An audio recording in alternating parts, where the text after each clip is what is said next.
Assalamualaikum warahmatullahi wabarakatuh. Selamat pagi rekan-rekan mahasiswa dari Universitas Muhammadiyah Purwokerto, juga rekan-rekan mahasiswa dari Unmulia Sorong. Semoga selalu dalam keadaan sehat selalu, sehat jasmani juga sehat mentalnya. Oke, pada pertemuan kali ini, pertemuan ke-10, kita akan membahas mengenai bimbingan anak berbakat dan juga lamban belajar.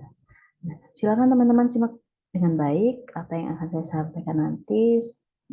Semoga informasi yang saya berikan ini dapat menambah wawasan teman-teman terkait dengan pelaksanaan layanan bimbingan konseling di sekolah dasar. Nah, kali ini pada pertemuan 10 kita akan membahas mengenai bimbingan anak berbakat dan juga lamban belajar. Nah, sebelum mulai, saya harapkan teman-teman sudah bersiap, sudah siap untuk menerima berbagai informasi yang nanti akan kita bahas dalam sesi kali ini, sehingga nanti akan bermanfaat bagi teman-teman kemudian. Oke. Nah, untuk materi terkait dengan bimbingan murid berbakat dan murid lamban belajar ini, kita akan klasifikasi ke dalam beberapa pembahasan. Yang pertama adalah pembahasan terkait dengan murid akselerasi, inklusi, dan juga cerdas berbakat. Kemudian kita juga akan membahas mengenai secara spesifik terkait dengan murid berbakat dan juga terkait dengan murid lamban belajar.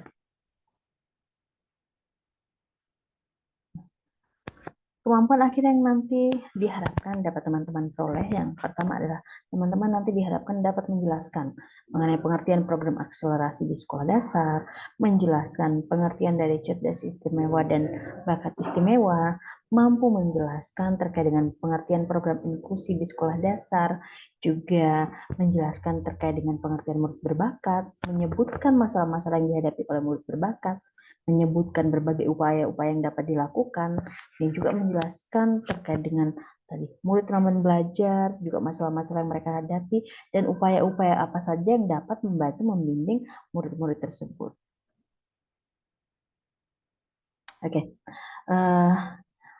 untuk murid akselerasi dan juga inklusi serta murid berbakat. Nah, pada dasarnya kita bisa klasifikasi masing-masing pembahasan ini. Ada pembahasan terkait dengan murid akselerasi, nah, nanti kita juga akan bahas mengenai murid inklusi itu seperti apa, juga murid berbakat yang kemudian ternyata diklasifikasi kembali ke dalam beberapa bagian, misalnya ada murid-murid yang dikatakan superior, ada murid-murid yang boleh disebut dengan istilah gifted, atau juga murid-murid yang jenius seperti itu. Sementara untuk murid lamban belajar ini juga diklasifikasi ke dalam beberapa hal seperti itu. Ada siswa yang mengalami masalah konsentrasi yang seringkali disebut dengan slow learner seperti itu, dan juga ada yang mengalami masalah daya ingat, masalah konsentrasi, masalah kognisi, dan juga masalah sosial. Nah, kesemuanya ini kemudian dikatakan sebagai murid yang lamban belajar ini atau slow learner ini tadi. Nah, jadi ketika berbicara tentang murid lamban belajar dan murid berbakat, ini bagaikan dua kubu yang saling bertolak belakang. Berbicara tentang murid lamban belajar, mungkin mereka boleh dikatakan mengalami kemunduran, mengalami keterlambatan di dalam proses belajar. Sementara murid-murid berbakat ini kan mereka mengalami kemajuan yang sangat pesat, mengalami pertumbuhan perkembangan yang sangat pesat ketimbang teman-teman sebayanya. Seperti itu. Kita akan bahas. Nah, selanjutnya kita bahas satu persatu terkait dengan murid akselerasi. Nah, program akselerasi ini atau accelerate learning ini adalah suatu pendekatan yang sistematis terhadap pengajaran untuk seluruh orang yang berisikan elemen-elemen khusus yang ketika nanti digunakan bersama itu akan mendorong siswa untuk bisa belajar lebih cepat, belajar lebih efektif, dan juga belajar secara menyenangkan. Nah, ciri-ciri dari pembelajaran akselerasi ini antara lain adalah yang pertama, accelerate learning ini mementingkan tujuan, mementingkan kerjasama, sifatnya juga luas, sifatnya juga menyenangkan, gembira, banyak cara yang digunakan, dan juga melibatkan perasaan emosional dan multi indrawi seperti itu. Nah, selain itu juga accelerate learning ini selalu mengutamakan hasil seperti itu. hasil yang dituju seperti itu adalah yang untuk kemudian membuat siswa ini dapat belajar lebih menyenangkan sesuai dengan kelebihan yang mereka miliki itu tadi. Nah, sementara untuk tujuan dari accelerated learning ini, yang pertama adalah untuk menggugah sepenuhnya kemampuan belajar dari peserta didik, terutama peserta didik yang memiliki kemampuan belajar yang lebih tinggi ketimbang teman-teman sebayanya. Nah, selanjutnya juga membuat belajar ini terasa menyenangkan dan juga memuaskan. Juga diharapkan accelerated learning ini bisa memberikan sumbangan sepenuhnya pada kebahagiaan, pada kecerdasan, pada kompetensi, dan juga keberhasilan peserta didik sebagai seorang manusia. Nah, prinsip pembelajaran akselerasi pada dasarnya yaitu belajar ini harus melibatkan seluruh pikiran dan tubuh. Jadi proses belajar mengajar itu harus melibatkan seluruh pikiran yang fokus, penuh konsentrasi dan juga tubuh. Nah, selain itu belajar juga dimaksudkan untuk berkreasi, bukan untuk kemudian hanya sekedar mengkonsumsi apa saja yang diberikan, apa yang disampaikan oleh guru seperti itu. Tetapi bahwa proses belajar ini juga dimaksudkan untuk menciptakan suatu ruang untuk berkreasi bagi peserta didik seperti itu. Nah, selanjutnya prinsip berikutnya adalah bahwa ada kerjasama yang kemudian bisa membantu proses belajar seperti itu. Jadi prinsip pembelajaran akselerasi juga menekankan pada kerjasama pada tiap-tiap peserta didik, antar peserta didik, dan juga kerjasama antara murid dan juga guru seperti itu. Nah, prinsip berikutnya adalah pembelajaran ini berlangsung pada berbagai tingkatan secara simultan. Dan juga belajar ini bisa berasal dari mengerjakan pekerjaan itu sendiri dengan umpan balik. Nah, prinsip selanjutnya yaitu ada emosi positif yang dibangun seperti itu. Sehingga emosi positif yang tercipta ini dapat membantu proses pembelajaran itu sendiri. Jadi tadi bahwa pada intinya pembelajaran akselerasi ini harus menciptakan suatu kondisi, suatu lingkungan yang bisa membantu siswa untuk belajar dengan nyaman, dengan senang, dengan bahagia untuk mencapai tujuan-tujuan tertentu yang telah ditetapkan. Sementara untuk elemen pembelajarannya, yang pertama adalah terkait dengan elemen lingkungan. Nah, lingkungan terutama terkait dengan lingkungan fisik. Nah, perlu kita ciptakan suatu lingkungan pembelajaran yang nyaman, baik itu dari sarana prasarana, dari lingkungan sekitarnya seperti itu harus dibuat suatu lingkungan yang kemudian bisa memberikan rasa aman, rasa nyaman bagi peserta didik untuk belajar. Nah, elemen lainnya mungkin kita bisa gunakan elemen-elemen misalnya terkait dengan musik yang bisa membantu peserta didik, murid, siswa untuk lebih rileks dan juga lebih fokus. Kita juga bisa menggunakan gambar-gambar yang bermakna terkait dengan informasi atau sugesti yang diberikan lewat gambar-gambar di kelas yang kita tempel di dinding-dinding kelas seperti itu, yang mampu untuk memberikan uraian terkait dengan topik-topik pembelajaran yang sedang dibahas. Nah, elemen berikutnya tentu terkait dengan guru. Nah, guru terkait dengan elemen guru ini berkaitan dengan kemampuan suara, tekanan, intonasi yang dapat digunakan oleh guru untuk bisa menangkap perhatian siswa, menangkap perhatian dan konsentrasi siswa untuk mendengarkan apa yang disampaikan oleh guru tersebut. Nah, dan ini adalah poin utama juga. Nah, elemen berikutnya adalah keadaan positif. Keadaan positif berupa sapaan, suara yang ramah, penggunaan bahasa yang bisa memotivasi yang dapat memperlancar dan menambah daya ingat dari siswa. Nah, elemen berikutnya adalah seni dan drama. Jadi tujuannya adalah kemudian untuk membuat pembelajaran itu lebih bervariatif, lebih hidup, lebih menyenangkan. Kita bisa menggunakan elemen-elemen tersebut. Nah, sementara untuk bentuk penyelenggaraan pembelajaran akselerasi ini, kita bisa membuat bentuk-bentuk penyelenggaraan program akselerasi berupa program khusus di mana siswa yang memiliki kecerdasan yang luar biasa ini ditempatkan bersama dengan siswa-siswa berkemampuan biasa seperti itu. Mereka dimaksudkan untuk belajar bersama-sama dengan siswa-siswa yang memiliki kecerdasan intelektual yang biasa seperti itu. Nah, dibuatkan program khusus untuk si anak yang memiliki kecerdasan lebih yang dimaksud seperti ini tadi. Nah, kemudian juga kita bisa menyelenggarakan suatu kelas khusus. Jadi kelas khusus ini dimaksudkan untuk siswa yang memiliki kemampuan yang luar biasa ini agar bisa ditempatkan pada kelas khusus tersendiri seperti itu. Setelah melakukan screening, didapatkan misalnya ada siswa-siswa yang memang memiliki kemampuan kognitif yang luar biasa. Nah, kita bisa membuat suatu kelas khusus untuk anak-anak tersebut, ditempatkan pada kelas khusus tersendiri. Atau kemudian bisa saja dalam bentuk sekolah khusus. Jadi sekolah khusus adalah siswa yang kemudian belajar di sekolah tersebut yang memang hanya diperuntukkan bagi siswa-siswa yang memang memiliki kemampuan atau kecerdasan yang luar biasa. Jadi yang bisa bersekolah di sekolah tersebut memang hanya diperuntukkan bagi siswa-siswa yang memang memiliki kelebihan. Nah, jadi pada dasarnya ada banyak hal yang turut mendukung berhasil tidaknya program-program akselerasi ini, yakni tentu harus didukung adanya sarana prasarana yang menunjang, termasuk di dalamnya itu adalah tenaga pendidiknya itu sendiri terkait dengan guru dan juga mungkin sarana prasarana misalnya buku-buku pembelajaran yang sesuai seperti itu. Nah, pada kelas-kelas khusus ini, kelas-kelas akselerasi ini diharapkan memang guru yang mengajar seperti itu, guru yang memberikan pembelajaran ini adalah memang yang memiliki kualifikasi khusus, kemampuan khusus, memiliki kualitas ataupun pengalaman, ataupun mendapatkan pelatihan-pelatihan yang sesuai, sehingga kemudian guru-guru ini siap untuk bisa menyesuaikan diri dengan siswa-siswanya yang memiliki kemampuan lebih tadi. Nah, kita bahas berikutnya terkait dengan murid inklusi.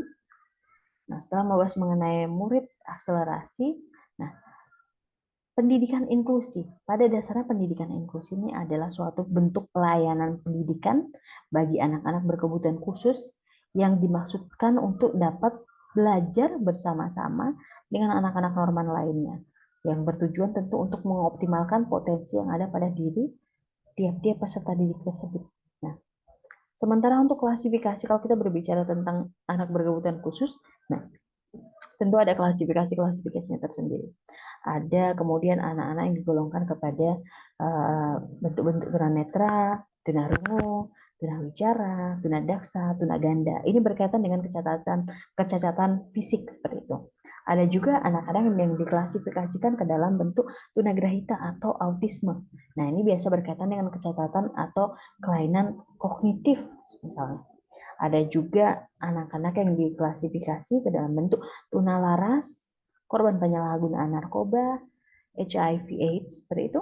Nah, ini adalah anak-anak yang boleh dikatakan memiliki kekurangan terkait dengan masalah perilaku, seperti itu. Juga ada anak-anak yang diklasifikasikan sebagai anak-anak yang gifted, berbakat, atau indigo. Nah, ini adalah anak-anak yang memiliki kemampuan lebih secara kognitif dibandingkan anak-anak yang lain.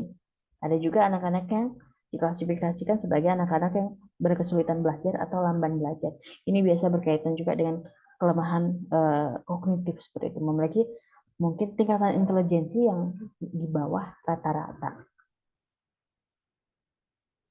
Nah, pendidikan inklusi ini pada dasarnya adalah hak asasi semua manusia. Di samping merupakan pendidikan yang baik yang juga dapat menumbuhkan rasa sosial dari tiap-tiap individu seperti itu, baik individu yang berkebutuhan khusus maupun yang tidak berkebutuhan khusus. Nah, tentu ketika berbicara tentang pendidikan inklusi, kita berbicara tentang apa sih pentingnya diselenggarakan suatu pendidikan inklusi ini. Nah, argumen yang kemudian bisa kita kemukakan terkait dengan pentingnya pendidikan inklusi ini untuk diselenggarakan, yang pertama adalah bahwa semua anak ini memiliki hak untuk belajar bersama-sama, hak untuk belajar bersama teman-teman yang lain yang normal, di mana anak-anak berkebutuhan khusus juga ingin merasakan bersosialisasi dengan teman-teman yang lain di luar dari teman-temannya yang berkebutuhan khusus. Nah, argumen berikutnya adalah bahwa anak-anak seharusnya tidak dihargai dan didiskriminasi dengan cara dikeluarkan atau disisihkan hanya karena mereka memiliki kebutuhan khusus atau mungkin karena memiliki kesulitan belajar atau ketidakmampuan yang mereka miliki. Nah, jadi semua anak itu memiliki hak yang sama seperti itu. Nah, argumen berikutnya adalah ketika orang dewasa yang cacat, yang kemudian yang menggambarkan diri mereka sendiri sebagai pengawas sekolah khusus, bahkan orang-orang ini menggambarkan, menghendaki adanya akhir dari segregasi atau pemisahan sosial yang terjadi selama ini. Di mana selama ini anak-anak berkebutuhan khusus itu dipisahkan, ditempatkan kepada sekolah khusus yang mana mereka tidak bisa berinteraksi dengan anak-anak atau siswa-siswa normal. Bahkan orang-orang yang bekerja yang menggambarkan diri mereka untuk berkecimpung di dunia sekolah khusus seperti itu, mereka ingin memisahkan diri, ingin mengakhiri terkait dengan segregasi ini. Nah, argumen berikutnya adalah bahwa tidak ada alasan yang sah kemudian untuk memisahkan anak-anak dari pendidikan mereka. Anak-anak adalah milik bersama, dengan kelebihan dan kemanfaatan, dengan kemampuan yang mereka miliki untuk semua orang. Dan mereka tidak butuh untuk dilindungi satu sama lain. Mereka bisa membela diri mereka. Dengan berbagai kelebihan dan kemampuan yang ada, mereka dapat kemudian mandiri. Nah, pentingnya pendidikan inklusi juga adalah terkait dengan bahwa pendidikan yang baik. Nah, pendidikan inklusi dikatakan sebagai suatu pendidikan yang baik dan juga dapat membangun rasa sosial seperti itu. Pada beberapa penelitian, ini menunjukkan bahwa anak-anak yang bekerja lebih baik secara akademik maupun sosial ini ditemukan dalam setting pendidikan inklusi. Mereka bisa bekerja dengan baik secara akademik, bahkan pada setting pendidikan atau sekolah inklusi seperti itu. Mereka bisa lebih mengembangkan kemampuan akademiknya dengan lebih baik. Nah, juga tidak ada pengajaran atau pengasuhan dalam sekolah terpisah atau khusus yang tidak dapat terjadi dalam sekolah biasa seperti itu. Kita bisa melakukan pengajaran yang sama, bahkan di sekolah-sekolah inklusi sekalipun seperti itu. Pengasuhan yang mungkin atau pengajaran yang diberikan di sekolah-sekolah khusus. Nah, selanjutnya dengan memberi komitmen dan dukungan, pendidikan inklusi ini merupakan suatu penggunaan sumber-sumber pendidikan yang lebih efektif. Ketika kita bisa manfaatkan tenaga pengajar, sarana prasarana, ini adalah menjadi sumber belajar, sumber pendidikan yang sangat efektif bagi anak-anak seperti itu. Nah, selain itu, pendidikan inklusi juga dapat membangun rasa sosial tadi. Nah, segregasi ini pemisahan sosial. Ini malah membuat anak ini menjadi takut, menjadi bodoh, atau mungkin bisa saja menimbulkan prasangka-prasangka kepada orang yang berbeda dari dirinya. Seperti itu. Nah, sementara kemudian semua anak ini kan membutuhkan suatu pendidikan yang akan membantu mereka mengembangkan relasi-relasi dan menyiapkan mereka untuk hidup dalam arus utama bersama-sama. Sehingga pentingnya kemudian siswa-siswa yang berkebutuhan khusus maupun siswa yang tidak berkebutuhan khusus untuk ditempatkan dalam satu setting pendidikan yang sama seperti itu. Nah, selanjutnya pendidikan inklusi ini berpotensi untuk mengurangi ketakutan dan membangun persahabatan, juga penghargaan dan pengertian seperti itu. Nah, selanjutnya terkait dengan model kelas inklusi. Nah, model kelas inklusi ini bisa kita bedakan ke dalam beberapa jenis. Ada kelas reguler atau inklusi penuh, ada kelas reguler dengan klaster, kelas reguler dengan pull out, kelas reguler dengan klaster dan juga pull out, ada juga bentuk kelas khusus dengan berbagai pengintegrasian, dan juga kelas khusus penuh. Nah, kita bahas satu persatu terkait dengan pelayanan anak inklusi. Nah, prinsipnya pada dasarnya adalah bahwa anak luar biasa ini dilayani bersama dalam satu kelas dengan anak normal seperti itu. Nah, sementara kemudian anak luar biasa dalam kelas biasa perlu kita restrukturisasi seperti itu. Nah, selain itu juga prinsip berikutnya adalah bahwa hubungan antara anak dan hubungan dengan guru ini saling menerima, saling membantu, saling kerjasama agar keberhasilan belajar ini dapat tercapai secara maksimal. Dan pelayanan inklusi ini memungkinkan anak luar biasa dalam kategori ringan, sedang, dan berat dapat dilayani dalam satu kelas seperti itu. Berikut kita bahas terkait dengan murid cerdas istimewa atau bakat istimewa. Nah, siswa cerdas dan berbakat ini tumbuh dari proses interaktif antara lingkungan yang merangsang kemampuan pembawaan dan prosesnya. Nah, bimbingan dan pengembangan potensi pembawaan ini akan paling mudah dan efektif jika dimulai sejak usia dini. Nah, dan juga memerlukan perangsangan serta tantangan seumur hidup agar dapat mencapai perwujudan aktualisasi pada tingkatan yang lebih tinggi. Dengan kata lain, siswa cerdas dan berbakat ini memerlukan program yang sesuai dengan perkembangannya, seperti itu. Nah, kita bahas definisi dari murid berbakat itu sendiri. Nah, istilah berbakat ini merupakan terjemahan dari kata gifted, yang artinya kemampuan intelektual yang tinggi. Jadi murid berbakat ini adalah murid yang memiliki kemampuan intelektual atau intelijensi yang unggul. Dengan keunggulan ini diharapkan mereka bisa mencapai prestasi yang tinggi dan menonjol dalam bidang pekerjaannya seperti itu. Adapun klasifikasi dari anak berbakat ini, anak gifted ini, kita bisa bedakan. Ada siswa yang dikategorikan sebagai siswa jenius. Nah, anak-anak jenius ini adalah mereka yang memiliki kecerdasan luar biasa sehingga kemudian dapat menciptakan sesuatu yang sangat tinggi nilainya. Nah, biasanya IQ-nya ini berkisar antara 140 sampai 200 seperti itu. Nah, kemudian klasifikasi berikutnya adalah anak-anak gifted. Nah, gifted ini juga biasa tadi disebut sebagai gifted and talented seperti itu, anak yang berbakat dan bertalenta. Nah, biasanya rentang IQ-nya ini adalah dari rentang 125 sampai dengan 140. Ada juga kemudian kita bisa klasifikasikan anak yang superior. Nah, biasanya anak yang superior ini tingkat kecerdasannya ini berkisar antara 110 sampai dengan 125. Nah, anak-anak superior ini yang biasa selalu berkaitan dengan prestasi belajar. Prestasi belajarnya yang cukup tinggi seperti itu.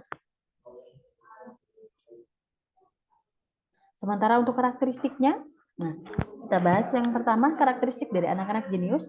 Anak-anak jenius ini biasanya daya abstraksinya itu sangat baik, mempunyai banyak ide, kritis, kreatif, suka melakukan analisa seperti itu, dan cenderung kadang-kadang ini anak-anak jenius ini sikapnya itu bersifat egosentris tadi, mementingkan diri sendiri, egois seperti itu. Temperamennya juga kadang-kadang memiliki temperamen yang tinggi seperti itu, sehingga mudah sekali untuk bereaksi terhadap suatu rangsangan tertentu seperti itu. Kemudian juga biasanya mereka agak kesulitan untuk bergaul, senang menyendiri, juga hal ini karena disebabkan mereka tuh sibuk melakukan eksperimen, penelitian-penelitian seperti itu. Juga biasanya anak-anak ini tidak mudah menerima pendapat dari orang lain. Nah, sementara anak-anak gifted, karakteristiknya adalah biasa berkaitan dengan bakat-bakat seninya. Bakat seni musik, drama, kemudian biasanya juga mereka ahli dalam memimpin, mempunyai perhatian lebih terhadap sains, perasaan serba ingin tahu yang tinggi, imajinasi yang kuat, senang membaca, senang akan mengoleksi sesuatu.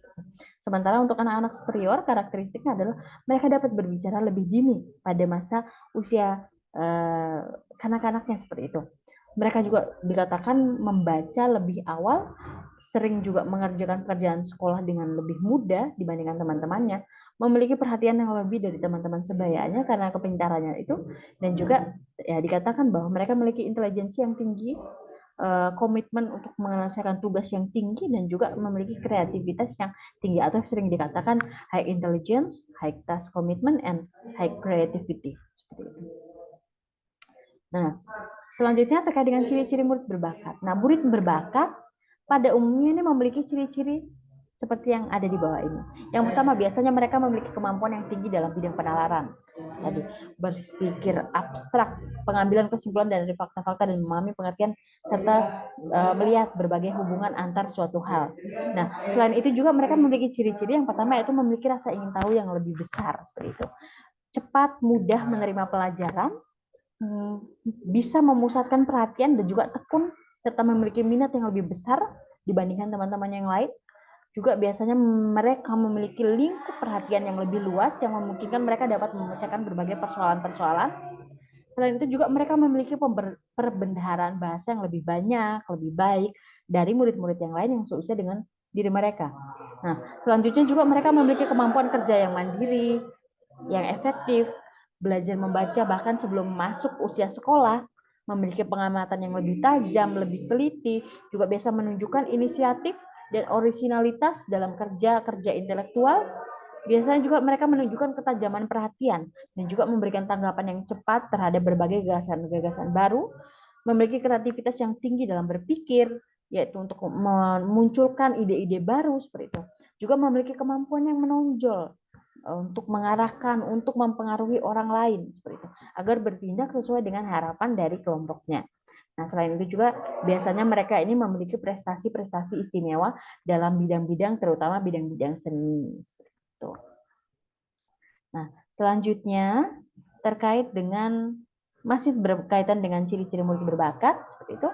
Nah, biasanya juga anak-anak berbakat ini memiliki stabilitas emosi yang mantap sehingga mampu mengendalikan masalah-masalah personal, punya rasa tanggung jawab yang tinggi, serta kadang-kadang mempunyai cita rasa humor yang tinggi pula seperti itu.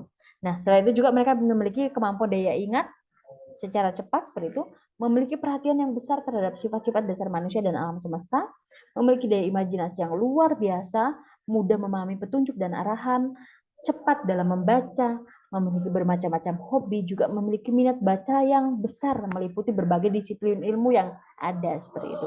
Jadi minat baca mereka itu sangat besar seperti itu. Mereka bisa membaca apa saja yang menurut mereka ini menarik, bahkan mungkin bacaan-bacaan yang jarang dibaca oleh anak-anak seusia mereka seperti itu. Nah, kemudian juga mereka lebih aktif, sering menggunakan perpustakaan, layanan perpustakaan, memiliki kemampuan yang tinggi dalam bidang matematika, terutama dalam pemecahan masalah-masalah. Dari segi prestasi akademik, nah ini juga mereka ini memang memiliki tingkatan kognitif yang lebih tinggi ketimbang teman-teman sebayanya. Dan juga karakteristik sosialnya adalah mereka lebih cakap untuk mengevaluasi keterbatasan dan kelebihan yang dimiliki oleh dirinya maupun orang lain seperti itu. Nah, sifat ini yang kemudian membuat anak-anak berbakat ini terlihat lebih bijaksana seperti itu. Nah, tentu berbicara tentang kelebihan dari anak-anak berbakat, anak-anak istimewa ini, mereka juga pasti akan dihadapkan oleh masalah-masalah. Tidak mungkin mereka terlepas, walaupun dengan berbagai kelebihan yang ada, mereka akan lepas dari masalah. Nah, masalah-masalah khusus yang biasa dialami oleh murid-murid berbakat ini kemungkinan berkaitan dengan pengaruh yang timbul sebagai akibat dari kemampuan yang mereka miliki dan juga keadaan atau perlakuan yang diterima dari guru yang tidak sesuai dengan keadaan diri mereka. Nah, terkait dengan masalah-masalah yang mungkin dihadapi oleh murid-murid berbakat ini, yang pertama adalah terkait dengan masalah pendidikan dan juga pengajaran. Nah, masalah pendidikan dan pengajaran ini berkaitan dengan bagaimana mereka bisa menyelesaikan tugas-tugas lebih cepat daripada teman-teman sekelasnya. Sehingga dengan demikian, anak-anak berbakat ini perlu tugas tambahan yang terencana dan juga perlu pendekatan yang lazimnya dilakukan di dalam kelas. Sehingga kemudian mereka tidak mudah bosan, mereka tetap memiliki motivasi belajar, antusiasme belajar yang tinggi karena ada tantangan yang dapat mereka selesaikan seperti itu. Nah, masalah berikutnya juga bisa berkaitan dengan masalah pribadi atau kejiwaan. Nah, murid berbakat ini terutama yang memiliki kemampuan luar biasa cerdas, cenderung hanya mementingkan kepentingan diri mereka sendiri. Sehingga perkembangan dirinya itu tidak seimbang, mereka lebih senang menyendiri, sibuk melakukan percobaan-percobaan, sehingga kemudian sering kali lupa dan sering melakukan tindakan-tindakan yang melampaui batas. Karena perasaan rasa ingin tahunya dan juga kemampuan sosialisasi yang mungkin agak kurang seperti itu, karena mereka lebih senang, lebih fokus memusatkan perhatiannya untuk melakukan eksperimen-eksperimen, sehingga kadang-kadang ada masalah-masalah terkait dengan psikologis kejiwaannya itu yang terganggu. Nah, kemudian masalah berikutnya berkaitan dengan masalah sosial kejiwaan. Nah, dalam bidang ini anak-anak berbakat cenderung tidak mudah bergaul itu tadi. Tidak mudah menerima pendapat orang lain dan juga sukar menyesuaikan diri dengan orang lain. Ini adalah masalah-masalah yang mungkin timbul pada anak-anak berbakat ini. Nah, selanjutnya terkait dengan cara pengenalan murid-murid berbakat. Nah, murid berbakat di dalam kelas ini dapat kita kenali dengan menganalisa hasil belajar lewat pengamatan dan juga tes intelijensi. Nah, tentu nilai yang diperoleh ini dari masing-masing murid ini harus kita urut jenjangkan dari yang tertinggi sampai yang terendah untuk menentukan kedudukan murid tersebut di dalam kelas. Nah, dengan cara ini kemudian guru dapat mengenali murid mana yang hasil belajarnya lebih baik, sangat baik dalam semua mata pelajaran. Nah, kemudian data hasil belajar ini harus kita cocokkan kembali. Cocokkan lagi dengan hasil pengamatan yang berkenaan dengan ciri-ciri atau karakteristik dari anak-anak berbakat. Nah, untuk lebih meyakinkan, guru kemudian dapat meminta bantuan kepada tenaga-tenaga ahli, misalnya psikolog atau kemudian ahli bimbingan untuk mengukur tingkat intelijensi dari murid yang bersangkutan ini tadi. Nah, dengan memadukan ketiga cara-cara di atas, nah nantinya kemudian guru dapat mengenali siapa saja sih murid-murid yang berbakat di kelasnya ini tadi. Lalu terkait dengan bimbingan untuk murid berbakat. Nah, bimbingan untuk murid berbakat ini kemudian kita bisa berikan dalam bentuk-bentuk misalnya pengajaran pengayaan, kita bisa berikan layanan berupa percepatan atau kelas akselerasi, kita bisa berikan layanan bimbingan untuk pengelompokan khusus, bisa juga dalam bentuk homeschooling, juga bisa menyelenggarakan kelas-kelas tradisional dengan pendekatan individual seperti itu, serta bisa membangun kelas khusus untuk anak-anak berbakat. Nah, sementara untuk murid lamban belajar, murid lamban belajar ini jika kita definisikan, mereka adalah anak-anak yang lamban dalam proses belajar, sehingga kemudian mereka membutuhkan waktu yang lebih lama dibandingkan kelompok siswa lain yang memiliki taraf potensi intelektual yang sama seperti itu. Nah, slow learner ini juga ditandai dengan prestasi belajar yang rendah atau di bawah rata-rata anak pada umumnya seperti itu. Nah, pada salah satu atau seluruh aspek atau area akademik, tapi mereka ini tidak digolongkan sebagai anak-anak terbelakang mental seperti itu. Nah, kalau dari segi skor tes IQ, biasanya rentang skornya itu berkisar antara rentang 70 sampai 90 seperti itu. Nah, adapun karakteristik dari anak-anak atau siswa yang lamban belajar ini, biasanya mereka ini memiliki daya tangkap terhadap pembelajaran yang lebih lambat ketimbang teman-teman yang lainnya. Kemudian rata-rata prestasi belajarnya itu kurang dari skor 6 seperti itu. Seringkali juga mereka tidak naik kelas, punya keadaan fisik yang pada dasarnya sama dengan siswa-siswa normal seperti itu. Mereka tidak memiliki masalah atau gangguan fisik seperti itu. Kemudian kemampuan berpikirnya yang agak lebih rendah, sehingga kemudian lebih lamban dalam memecahkan masalah-masalah yang sederhana. Serta dari segi memori, ini ingatannya itu lebih lemah dan juga tidak bisa bertahan lama. Kemudian dari segi emosional, nah ini mereka cenderung memiliki kemampuan mengendalikan emosi yang kurang baik, kurang terkendali, dan juga suka mementingkan diri sendiri. Nah, tetapi kemudian ini dapat dilatih dengan berbagai macam keterampilan yang sifatnya itu produktif. Adapun untuk cara pengenalan murid lamban belajar. Nah, yang pertama yang bisa dapat kita lakukan adalah berdasarkan penilaian pendidikan itu sendiri, meliputi prestasi belajar mereka dalam tiap-tiap mata pelajaran dasar atau kesulitan-kesulitan yang dialami, bantuan yang pernah diterima, tingkat perkembangan bahasa dan pembicaraan mereka, ataupun sikap sosial dan emosional. Nah, selain itu juga terkait dengan pilihan pendidikan, kita juga bisa dapatkan lewat riwayat pendidikan sebelumnya, serta minat dan latar belakang pengetahuan yang mereka miliki. Nah, selanjutnya juga bisa kita kenali lewat pemeriksaan kesehatan.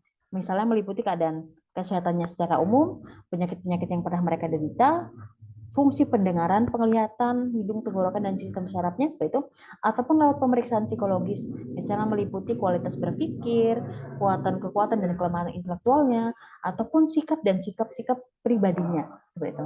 Nah, selain itu juga kita bisa kenali murid lamban belajar ini lewat pengungkapan terhadap perkembangan sosial murid, seperti misalnya suasana emosionalnya, kesulitan-kesulitan yang pernah dialami yang berpengaruh terhadap kemampuan belajar dari siswa tersebut.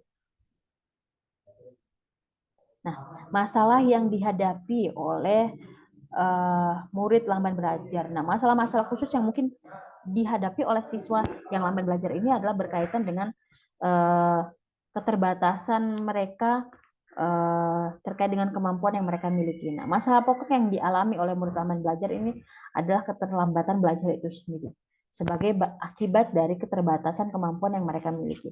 Nah, di samping itu juga murid lamban belajar ini juga mengalami masalah penyesuaian diri yang bersumber dari keadaan emosi mereka tadi yang kurang stabil, kurang terkendali, sehingga kemudian tidak jarang terjadi perselisihan dengan teman-temannya. Secara sosial mereka memiliki kemampuan bersosialisasi yang buruk seperti itu dengan teman-teman sebayanya. Nah, adapun bimbingan yang dapat diberikan bagi anak-anak lamban belajar ini, yang pertama adalah kita bisa menyediakan kesempatan belajar bagi setiap siswa sesuai dengan tingkat kemampuannya seperti itu. Nah, selanjutnya bentuk bimbingan lain adalah kemudian membantu siswa untuk menerima dan menyesuaikan kemampuan mental yang mereka miliki, melatih mereka untuk dapat melakukan pekerjaan-pekerjaan yang sesuai dengan kemampuan yang mereka miliki, dan juga mendorong mereka untuk mengembangkan sikap-sikap yang konstruktif terhadap berbagai kegiatan-kegiatan, misalnya kegiatan yang dilakukan di keluarga, di lingkungan sosialnya, ataupun sebagai warga negara itu sendiri.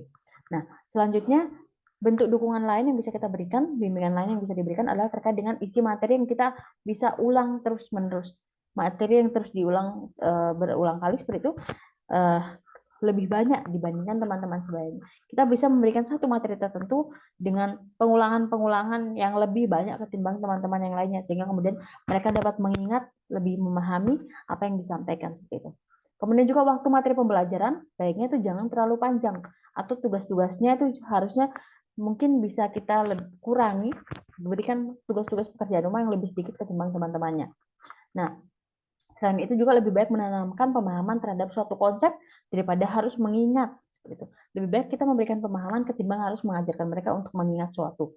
Nah, kemudian juga kita bisa menggunakan peragaan-peragaan atau petunjuk-petunjuk visual dan juga konsep-konsep tadi yang kita coba tanamkan ke pemahaman mereka, ini lebih baiknya disajikan dalam bentuk-bentuk yang sederhana seperti itu.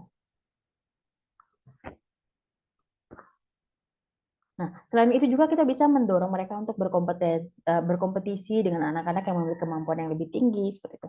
Sehingga ketika nanti mereka berhasil, kita bisa memberikan apresiasi dan itu juga mendorong mereka untuk belajar lebih giat seperti itu. Kemudian juga pemberian tugas-tugas itu harus bersikap konkret, harus terstruktur dengan jelas. Pendekatan-pendekatan pembelajaran harus kita buat lebih banyak seperti itu, gunakan berbagai pendekatan yang ada dan juga berikan motivasi belajar yang lebih ketimbang teman-temannya, dan juga beri kesempatan kepada mereka untuk bereksperimen dan melakukan praktik langsung tentang suatu konsep dengan menggunakan bahan-bahan yang konkret dalam situasi simulasi. Jadi baiknya memang pembelajaran praktikum itu sangat baik untuk kemudian meningkatkan pemahaman dari anak-anak yang lambat belajar ini ketimbang hanya menyampaikan teori-teori saja gitu. Nah, selanjutnya juga untuk mengantarkan pengajaran materi baru, baiknya kita kaitkan materi-materi tersebut, yang materi baru yang akan kita ajarkan dengan materi-materi sebelumnya yang mereka pahami, sehingga kemudian ini berkelanjutan. Gitu. Nah, selanjutnya adalah instruksi. Nah, instruksi ini sifatnya harus sederhana, sehingga memudahkan mereka untuk memahami instruksi tersebut. Jadi pada saat memberikan arahan, itu baiknya harus berhadapan-hadapan dengan siswanya, agar kemudian mereka paham apa yang kita sampaikan. Seperti itu. Juga kita bisa berikan dorongan terutama kepada orang tua untuk terlibat dalam pendidikan anak mereka. Membimbing mengerjakan tugas, menghadiri pertemuan-pertemuan di sekolah, berkomunikasi dengan guru, itu adalah tanggung jawab dari orang tua siswa itu sendiri seperti itu. Kita bisa berikan dorongan, semangat juga kepada orang tua mereka untuk membantu anaknya itu dapat berkembang dengan lebih baik. Nah, adapun strategi belajar yang bisa kita terapkan bagi siswa-siswa yang lambat belajar ini, mungkin kita bisa menerapkan dalam bentuk pemberian reward atau hadiah. Ketika mereka menunjukkan suatu prestasi tertentu, kita bisa berikan reward untuk meningkatkan motivasi mereka. Atau di satu sisi juga kita bisa memberikan hukuman atau punishment ketika mereka melanggar atau tidak mengerjakan perintah atau instruksi yang kita berikan seperti itu. Nah, sehingga kemudian mereka terpacu, termotivasi untuk mengerjakannya. Atau kemudian kita juga bisa memberikan pembelajaran sambil bermain seperti itu. Dan juga biasanya pembelajaran itu, materi-materi pembelajaran itu harus selalu diulang. Harus diulang terus-menerus sehingga kemudian mereka benar-benar paham apa yang hendak mereka kuasai seperti itu. Oke, baik. Cukup sekian terkait dengan pembahasan mengenai bimbingan untuk anak berbakat dan juga laman belajar kali ini. Semoga apa yang saya sampaikan pada sesi kali ini dapat bermanfaat bagi teman-teman sekalian untuk teman-teman pelajari ke depannya. Seperti itu. Terima kasih banyak semuanya teman-teman. Sampai ketemu di sesi berikutnya. Wassalamualaikum warahmatullahi wabarakatuh.